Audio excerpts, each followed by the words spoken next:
Quand tu es invité à un événement ou à une fête, comment gères-tu la situation pour ne pas générer de déchets?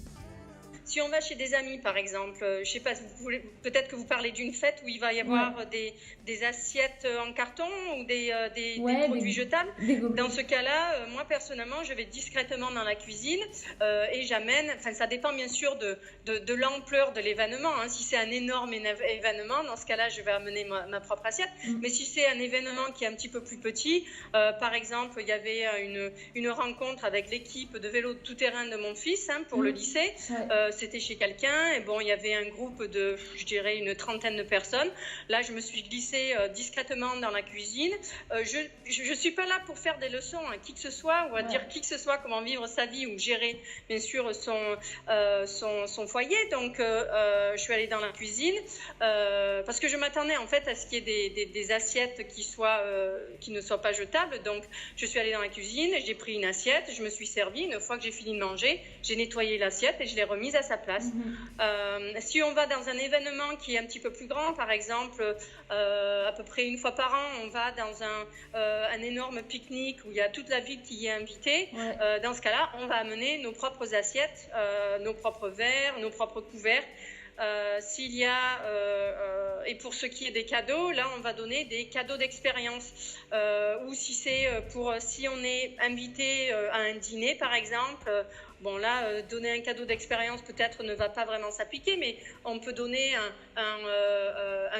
peut-être, je vais amener de la confiture maison, je vais amener des chocolats que j'aurais achetés en vrac dans mon propre bocal, ou j'amène le vin que l'on achète aussi en vrac. Il y a tout un tas en fait de façons d'amener des cadeaux d'hôtesse qui sont tout à fait simples et qui sont bien reçus.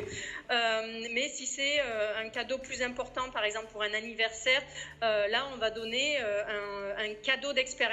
C'est d'ailleurs ce qu'on donne à nos enfants pour Noël et leur anniversaire. Donc par exemple Max, donc le plus âgé pour ses 15 ans, on lui a offert un saut en parachute. Le plus jeune pour ses 15 ans, on lui a offert un saut à l'élastique.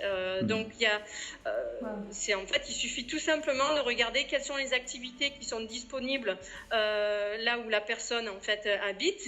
Il y a d'ailleurs des applications pour regarder sur Viator, ou on regarde, je ne sais pas si vous avez Groupon, mais ce sont des applis en fait sur lesquelles vous pouvez un peu voir les activités qui sont disponibles dans ces endroits-là. Moi, j'ai vécu 5 ans dans mon adolescence aux États-Unis. Bon, après, c'était aux Carolines du Nord, c'est pas mal différent de San Francisco. Mais je me rappelle à propos de la mode, un peu, enfin, les fringues qu'on portait et tout, il y avait quand même pas mal de préjugés. Enfin, une fois, par exemple, on m'a dit t'as déjà porté ce short cette semaine. Des choses comme ça. Moi, je m'en fichais parce que ça me passait par-dessus. Ouais, non.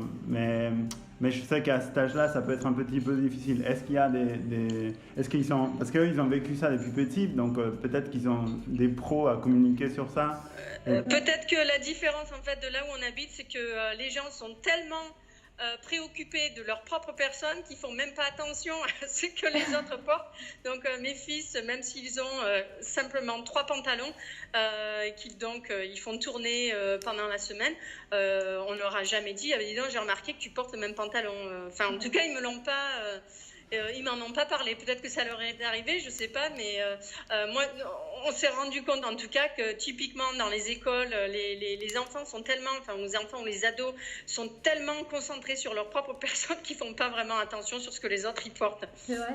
Super. Ok. D'ailleurs, il y a un exemple aussi qui a été démontré de cette femme qui a fait un projet de ne porter que la même robe pendant toute une année. Donc elle l'a portée bien sûr avec tout un tas de différents accessoires, mais à son boulot, il n'y a personne qui s'en est rendu compte. Ah ouais, d'accord. C'est super ça.